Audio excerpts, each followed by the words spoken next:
Hi everyone, आप सभी का स्वागत है संजीव सर आईटीआई के यूट्यूब चैनल में।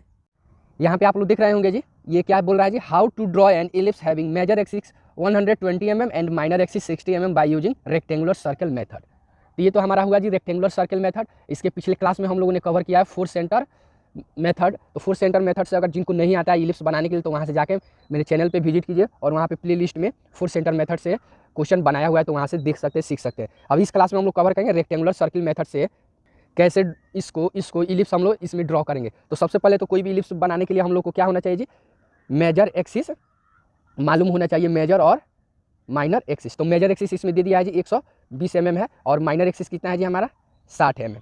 तो इसको हम लोग मानते हुए यहाँ पे हम लोग ड्रॉ करेंगे जी। इस क्वेश्चन का सॉल्यूशन हम निकाल। तो सबसे पहले तो हम एक कोई भी भुजा लेते हैं। देखिए जितना मेजर एक्सिस दिया है ना जी, उतना ही का हम कोई भी एक लाइन ड्रॉ करते हैं। जैसे देखिए यहाँ पे 120 है तो हम लोग यहाँ से 120 mm का एक लाइन ड्रॉ कर लिए। क्लियर हुआ जी। अब इतना ड्रॉ करने के बाद इसको हम लोग नाम दे देंगे जी। यहाँ पे जो भी नाम है चाहे रहने दीजिए, अभी नामांकित ना कीजिए। यहाँ पे हम लोग रेक्टेंगुलर का मतलब क्या होता है जी, आप लोग यानी चतुर्भुजाकार आकृति में होना चाहिए जी।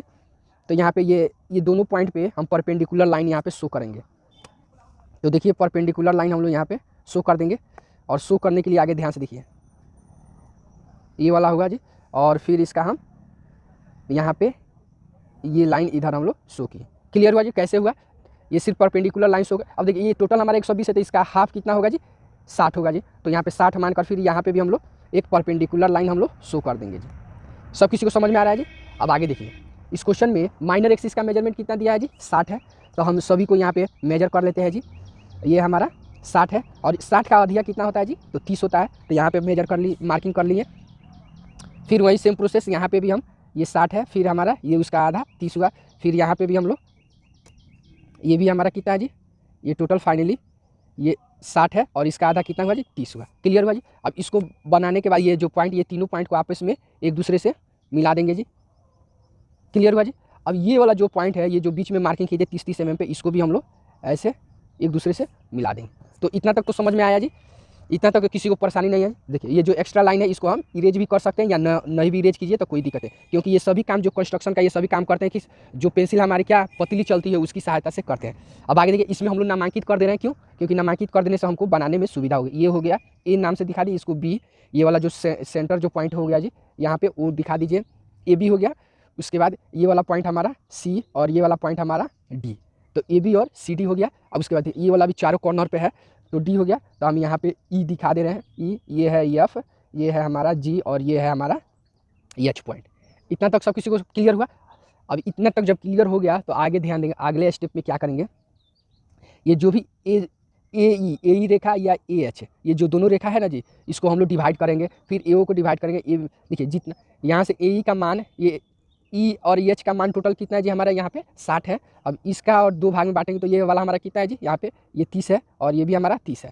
तो देखिए एक रूल होता है, जैसे यहाँ पे समझिएगा, यहीं पे समझने वाला पॉइंट है जी, कि अगर ए ई रेखा को जितने भाग में बांट रहे हैं उतना ही भाग में ए एच रेखा को भी बांटेंगे, उतना ही भाग में ए ओ रेखा को भी बांटेंगे, बी ओ रेखा को भी, और बी एफ और हमारा बी जी, यानी ये सभी रेखा को प्रॉपर भाग में बांटते हैं। तो कैसे बांटते हैं, अगर अगर मानिए सपोज कि ए रेखा को हम 4 भाग में बांट रहे हैं जी, तो इसको भी 4 भाग में बांटना पड़ेगा, इसको भी 4 भाग में, भले मेजरमेंट कितना हो जी, जब ये 4 भाग तो इसको भी 4, इसको भी 4, इसको भी 4, इसको भी 4 और इसको भी 4। तो आप लोग को ज़्यादा क्लियर होने के लिए देखिए, इसका कम से कम मिनिमम पॉइंट है 3 भाग में, यानी 3 भाग से कम में नहीं बांट सकते। मैक्सिमम जितना आपको मेजरमेंट के ऊपर डिपेंड करता है, आप जितना पे आगे बांट सकते हैं जी, कोई दिक्कत प्रॉब्लम नहीं है आपको। क्लियर हुआ। तो यहाँ पे अभी सीखेंगे। तो हम यहाँ पे 30 है तो इसको आप 4 भाग में न लेकर हम 5 भाग में बांट रहे हैं, क्योंकि यहाँ पे 30 को 5 से डिवाइड करेंगे तो प्रत्येक भाग कितना आएगा 6 mm का आएगा।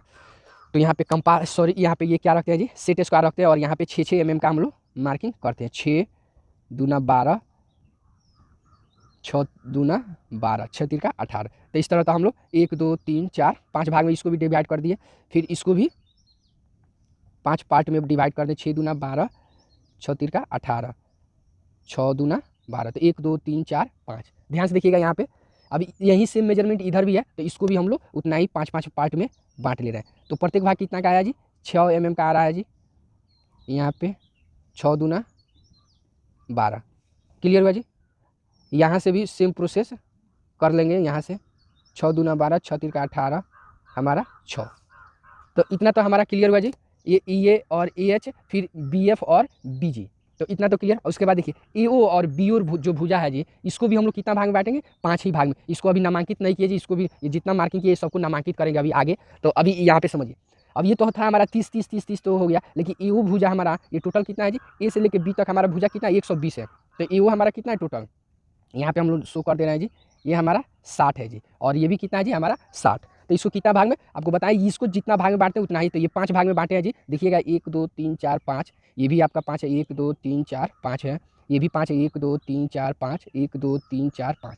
तो समझ में आया जी, जब 5 5 भाग में बांटे हैं तो इसको भी कितना भाग में बांटेंगे जी, तो 5 भाग में। तो इसको भागा करेंगे तो कितना, प्रत्येक भाग कितना आएगा 12, तो 12 × 5 = 60, यानी 12 mm का प्रत्येक पार्ट आएगा। तो यहाँ पे सेट स्क्वायर को रखेंगे और 12 mm का यहाँ पे हम लोग मार्किंग करें। 12 दूना 24, 12 तिहाई 36 और 12 चौके 48, यहाँ पे 48। क्लियर हुआ जी। यही सेम प्रोसेस इधर भी करेंगे। 12 12 दूना, फिर इधर से 10 2 12। क्लियर हुआ जी। फिर ये भी पार्ट हमारा 12 दूना 24 और 12 तिहाई 36। यहाँ पे इधर से ले लीजिए ये वाला हमारा, ये वाला पार्ट यहाँ तक। क्लियर हुआ जी। तो देखिए 1 2 3 4 5, 1 2 3 4 5, तो 5 पार्ट में बांट दिए। अब आगे ध्यान से, जब ये बांट दिए तब इसमें नामांकित करते, तो नामांकित कैसे करते ये प्रॉपर ध्यान में रखिए। ये जो फर्स्ट पॉइंट है जी यहाँ पे, इसको हम 1 से, ये वाला पॉइंट 2, ये 3 और ये वाला 4। उसी तरह इधर से ये 5, ये 6 7 और 8। देखिए हम जैसे बता रहे हैं उसी तरह आप लोग भी बांटिएगा और ध्यान से देख के बांटेंगे जी। अब 1 2 3 4 5, फिर इधर से 5 6 7 8। अब आगे ध्यान, ये वाला भी है जी, तो इसको भी दिखा देंगे। तो 1 single dash, 2 single dash, 3 single dash और 4 सिंगल डैश। समझ में आया जी। यानी यहाँ पे सभी पॉइंट को हम लोग यहाँ पे इंगित कर दिए। अब देखिए अब नीचे है, तो नीचे भी हम लोग अब 1 double dash, 2 double dash, 3 double dash, 4 double dash. Clear हुआ जी। तो देखिए ये सभी पॉइंट को हम लोग यहाँ पे शो कर दिए। अब इतना क्लियर हो गया। अब आगे इधर भी सेम काम करेंगे। तो यहाँ से 5 single dash, 6 single dash, 7 single dash, 8 single dash नीचे, फिर 5 double dash, 6 double dash, 7 double dash और 8 डबल डैश। क्लियर हुआ। जब इतना आप लोगों को फाइनल क्लियर हो गया तो आगे अगले स्टेप में क्या करते हैं, ये सभी को देखिए सी पॉइंट है ना, सी से ये सभी को सिंगल सिंगल डैश है, सबको प्रॉपर एक दूसरे के सीक में रख के यहाँ पे सेट स्क्वायर यहाँ पे रखिए और प्रॉपर सेट स्क्वायर या स्केल की सहायता से किसी से भी आप यूज करके यहाँ से सबको एक दूसरे से मिला देंगे जी। यहाँ से सबको प्रॉपर इस तरह मिला दिए। सेम इसी तरह इधर भी मिला देंगे, इसको भी, फिर डी को भी ऐसे दोनों साइड में ये डबल डबल डैश वाला से मिला देंगे। तो हम सभी को एक दूसरे से मिला दिए। इतना तक क्लियर हो। अब अगले स्टेप में देखिए क्या करेंगे, अब सी को ये 1 से ले जाएंगे और 1 डबल डैश वाला रेखा तक हम लोग स्पर्श कराएंगे। तो यहीं पे ध्यान से देखिएगा, यहाँ पे बहुत से हमारे ऐसे दोस्त हैं जिनको काफ़ी प्रॉब्लम होता है जी, जिनको, तो यहाँ पे ध्यान से देखिए ये कहाँ से जी, ये सी को रखेंगे और 1 को, और यहाँ से हम लोग ले जाएंगे जी सी को 1 से और 1 डबल डैश, 1 डबल डैश में यहाँ पे आकर टच किया, यहीं तक लाकर स्टॉप कर देंगे। क्लियर हुआ जी। अब उसी तरह सी और 2 को एक सीक में रखेंगे और इसका दिखेंगे, और यहाँ से हम लोग ले जाएंगे 2 डबल डैश। तो 2 डबल डैश कौन सा है, ये वाला पॉइंट, यहीं तक, आगे नहीं ले जाएंगे, न कि पीछे है। उसी तरह सी को 3 पर रखेंगे, यहाँ पे सी को 3 पे और 3 डबल डैश, 3 डबल डैश यहाँ पे है जी, इसको मिला दें। इसी तरह यहाँ से ये, फिर उसी तरह ये 5 से 5 डबल डैश, 6 से 6 डबल डैश, 7 से 7 डबल डैश, 8 से 8 डबल डैश तक ले जाके इसी तरह हम लोग मार्किंग कर देंगे। क्लियर हुआ जी। तो यहाँ से ध्यान से देखेंगे, तो यहाँ पे हम सभी को एक दूसरे से मिला दिए। देख रहे हैं ना जी, यहाँ पे ये सभी को कहाँ से, सी से ही मिलाएं। सी से 1 से 1 डबल डैश, सी से 2 2 डबल डैश, सी से 3 3 डबल डैश, सी से 4 4 डबल डैश। क्लियर हो रहा है जी। उसी तरह हम इधर भी मिलाए, सी से 8 8 डबल डैश वाला में आके रेखा मिला, उसे सी से 7 7 डबल डैश, सी से 6 6 डबल डैश, सी से 5 5 डबल डैश वाला पॉइंट में आके यहाँ पे ये जो भी हम मार्किंग किए हैं ये वाला सबका काम है जी। इसी को हम लोग को पॉइंट का निर्माण करने के लिए इतना ये काम करना पड़ा जी। अब सेम प्रोसेस जिस तरह सी से किए वहीं सेम प्रोसेस डी से भी करेंगे। अब डी और 1 को पॉइंट को एक सीक में रखेंगे और जो सिंगल डैश है जी अब वहाँ तक ले जाएंगे। देख रहे हैं ना यहाँ पे ये सबको यहाँ से, और वहीं सी को, अब डी को और 2 को एक सीक में रखेंगे और देखेंगे इसका यहाँ पे। इसी तरह डी से अब उधर सबको यहाँ से 3 4 5 5 6 7 8 इस तरह सबसे मिला देंगे। तो यहाँ पे ध्यान से देखिएगा, ये डी से सबको मिलाएंगे। डी से 8 सिंगल डैश, डी से 7 सिंगल डैश, उसी तरह डी से 6 सिंगल डैश, डी से 5 सिंगल डैश, इसी तरह डी से 4 सिंगल डैश, इस तरह सबको हम लोग प्रॉपर मिला दीजिए। अब मिला देने के बाद अब अगले स्टेप में देखिए क्या करेंगे। देखिए ये सब जितना काम किए हैं, ये जितना सब काम किए, ये सभी कुछ 2H पेंसिल से काम करेंगे, जो पतला चलता हो, जो पेंसिल की नोक हमारा क्या हो जी, जो पतला चलती है उसकी सहायता से करेंगे। अब देखिए, अब ये जो पॉइंट है ना, यहाँ पे हम लोग ये सर्किल ड्रॉ करेंगे। तो सर्किल ड्रॉ करने के लिए देखिए क्या करते हैं, ये क्योंकि हम देखते हैं जी इलिप्स आप लोग जानते हैं जी क्या होता है, थोड़ा सा अंडाकार आकृति में होता है। तो हमारा इलिप्स ऐसे बनेगा, तो उसको इसको देखिए मिलाने के लिए किसका, फ्रेंच कर्व का प्रयोग करता है। अगर आपके पास फ्रेंच कर्व है तो बेटर है जी। जो पॉलिटेक्निक या डिप्लोमा वाले स्टूडेंट्स हैं उन लोगों के पास तो फ्रेंच कर्व अवेलेबल होता है, लेकिन जो ITI में स्टूडेंट हैं जी तो उनके पास फ्रेंच कर्व अवेलेबल नहीं होता है जी। किसी के पास होता है, किसी के पास नहीं। तो देखिए ये जो सेट स्क्वायर है आप लोग को इसमें फ्रेंच कर्व की आकृति कटी हुई रहती है। तो इसी के थ्रू हम लोग ये सभी पॉइंट को प्रॉपर एक दूसरे से मिलाएंगे। तो ध्यान से देखिएगा, देखिए ये जो मिलाने का काम है ये सभी किस पेंसिल से, ये आप करेंगे जी HB पेंसिल का ये काम है जी। तो ध्यान से देखिएगा, हम यहाँ पे सभी को हर पॉइंट को एक दूसरे से मिलाएंगे यहाँ पे। और एक पॉइंट नोट कीजिएगा आप लोग, अधिकांश लड़का बच्चा सब गलती करता है जी ये जब तक ये कम से कम 3 पॉइंट एक दूसरे से ये फ्रेंच कर्व में ये कवर आना चाहिए। तो यहाँ पे देखिए, यहाँ पे ये मेरा 1 2 3 4 आ रहा है जी, तो 4 भी ले सकते हैं या देखिए कम से कम 3, ज़्यादा से ज़्यादा आ जाए तो और बेटर है जी। तो यहाँ पे हम लोग इस तरह शो कर दिए। अब ये शो करने के बाद यहाँ से देखिए इन तीनों पॉइंट को भी आपस में क्या करेंगे जी, एक दूसरे से यहाँ पे शो करेंगे। यहाँ पे ध्यान से देखिएगा, अगर ये इससे नहीं आ रहा है तो यहाँ से भी हम ले सकते हैं, लेकिन इसी की सहायता से हम लोग लेंगे जी, अपने से नहीं लेंगे।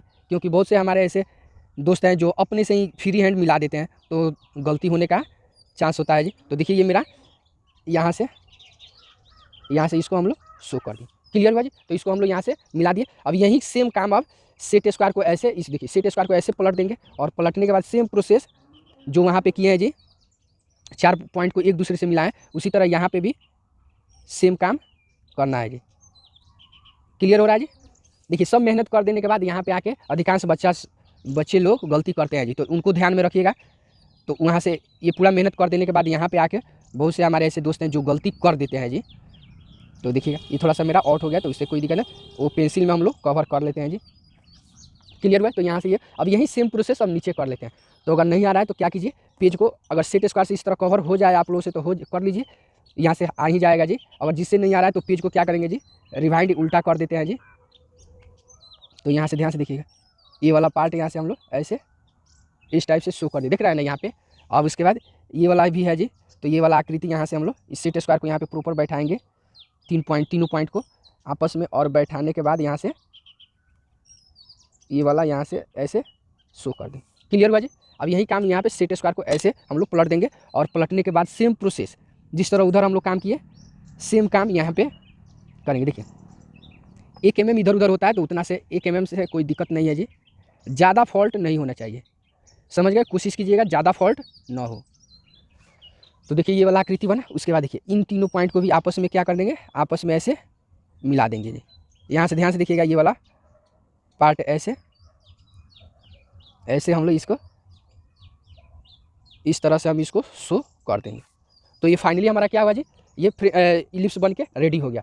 तो देख लीजिए, थोड़ा सा आप लोगों को डार्क दिखने के लिए हम इसको स्केच पेंसिल से क्या इसको कवर कर देना है जी, या न भी कवर कीजिए, नहीं करेंगे तो देखिए यहाँ पे आप लोग दिखाने के लिए हम कवर कर रहे हैं जी। आप लोग जब करेंगे तो कवर नहीं करेंगे, क्योंकि इंजीनियरिंग ड्राइंग में हमेशा पेंसिल का ही प्रयोग होता है। तो आप लोग को ये क्लियर हुआ जी। यहाँ से हमारा फाइनल ये इलिप्स बन के रेडी हो गया जी।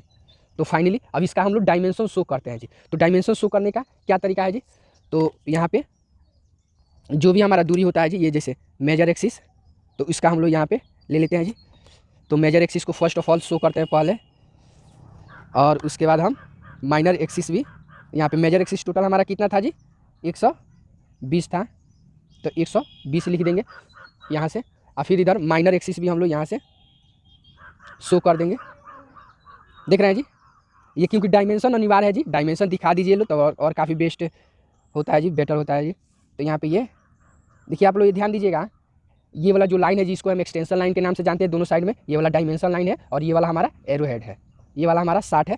अब ये इतना काम करने के बाद नीचे लिख दिया जाता है, जैसे ये जो भी मेजरमेंट दिखाएं जी, ये किस मेजरमेंट माप में दिखाया गया, तो यहाँ पे लिख दिया जाता है जी, all dimensions are in mm, यानी उपरोक्त फिगर में जो भी डायमेंशन दिखाया गया है जी, वो सभी के सभी क्या है जी, मिलीमीटर में दिखाया गया है जी। तो ओके फ्रेंड्स, वीडियो अच्छा लगे तो लाइक कीजिए, चैनल को सब्सक्राइब कीजिए और अपने दोस्तों में शेयर कीजिए। फिर मिलते हैं नेक्स्ट अगले क्लास में इलिप्स का और भी प्रॉब्लम्स लेकर जो भिन्न भिन्न मेथड से आप लोगों को सॉल्व कराएंगे जी।